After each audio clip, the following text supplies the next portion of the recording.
अल्पवयीन चोरट्यांचा शिरपुरात धुमाकूळ. पेट्रोल चोरी, दुचाकी चोरीसह दुकाने फोडण्याचे प्रकार वाढले.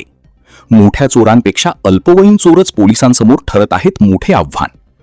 शिरपूर शहरात अल्पवयीन चोरट्यांचा धुमाकूळ वाढत असून पेट्रोल चोरी, दुचाकी चोरी, लहान दुकाने फोडणे आणि किरकोळ घरफोडीच्या घटनांमुळे नागरिकांमध्ये भीतीचे वातावरण निर्माण झाले आहे.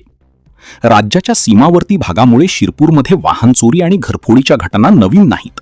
मात्र गेल्या 1.25 वर्षापासून मोठ्या सराईत चोरांपेक्षा अल्पवयीन चोरट्यांनीच पोलिसांसमोर मोठे आव्हान उभे केले आहे.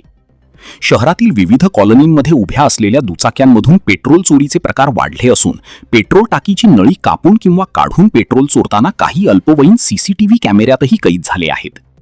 यापूर्वीही सायकल, दुचाकी चोरी आणि दुकाने फोडण्याच्या अनेक प्रकरणांत अल्पवयीन मुलांना नागरिकांनी रंगेहात पकडून पोलिसांच्या ताब्यात दिले होते. तरीही अशा घटना थांबण्याचे नाव घेत नसल्याने नागरिकांसह पोलीसही हैराण झाले आहेत. अल्पवयीन मुलांचा वापर चोरीसाठी केला जात आहे का? त्यामागे एखादे मोठे रॅकेट कार्यरत आहे का? याचा तपास होणेही तितकेच गरजेचे असल्याची भावना नागरिक व्यक्त करत आहेत.